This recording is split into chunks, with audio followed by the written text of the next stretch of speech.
Okay, so I've just peeled my oranges using a speed peeler, which you can buy from your local supermarket. There, we end up with these nice little orange zest pieces. But however, there are some white pith left on, so now it's my job to remove that painstakingly, one by one, with my knife.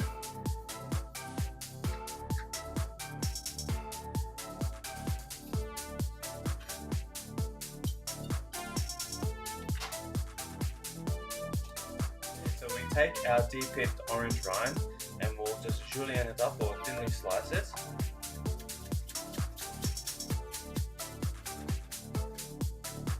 You can see over to the left we've got a light sugar syrup coming to the boil. I've basically got 1 part sugar, white or custard, and 1 part water. So then we're going to cook the lemon rind slowly until it becomes candied. So earlier I cooked our orange rind in the sugar syrup, and I later strained that. In the meantime, I took some oranges, segmented those, put the syrup together with the juice that came from the oranges, and now I've brought that down to a thick syrup. I'm now going to plunge our orange segments into that syrup. Quickly bring it up to the boil, and then let it simmer for maybe 3 or 4 minutes before sending it to the side. Alright, so I've got some condensed milk which I've turned into caramel sauce. How we did that is we got the unopened tin of condensed milk, put it in a pot, submerged it in water and cooked it for 3 hours. As you can see, it's got a light brown caramel there. The next step is turn that into the lovely salted caramel sauce.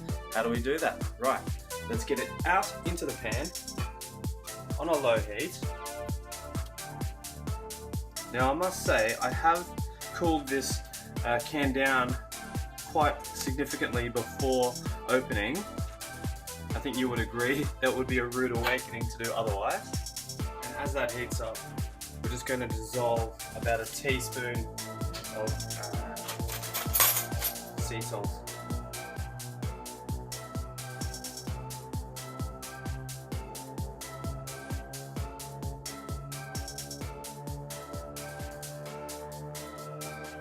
To make our cashew praline, bring caster sugar to a light brown caramel, add some crushed cashews, mix well and then transfer to a clean baking sheet and allow to cool.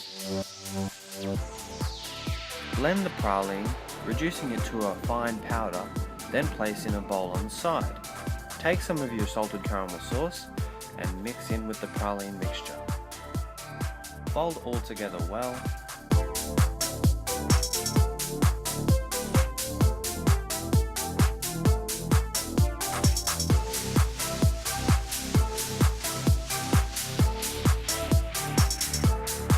Once everything is mixed in well, fold in some semi-whipped cream. I will be posting the recipe in the comments section.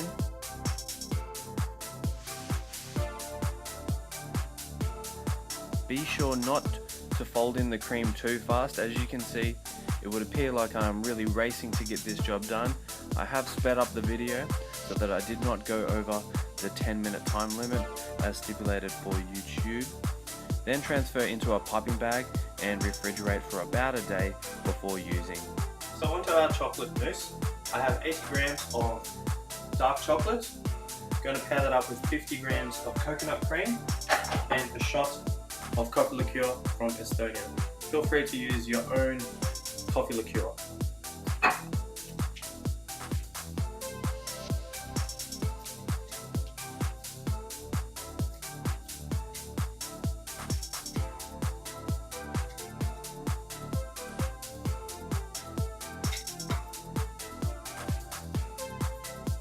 From there, we're going to heat that in the microwave till the chocolate is completely dissolved, and then pair that up with our semi-whipped cream. Use the same folding technique to make the chocolate mousse. Be sure that the coconut cream and chocolate mixture is of blood temperature. Time for my gluten-free cookie dough. take your salted caramel sauce, throw it in a blender. We're also going to put some sauteed banana and Granny Smith apple, which I just sauteed off in butter. I've also got some of the cashew praline to go in there.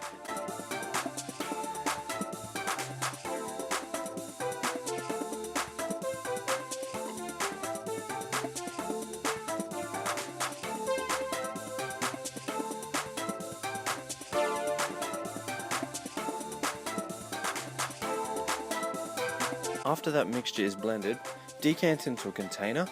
From there, we're going to add some fresh grated coconut and some hazelnut meal. That should give it that lovely doughy texture without having to include the typical ingredient of wheat flour. I know some people have that gluten intolerance and I'd like to avoid that. And as you can see, the mixture is still really chewy, and from there you just want to pop it into the refrigerator until using.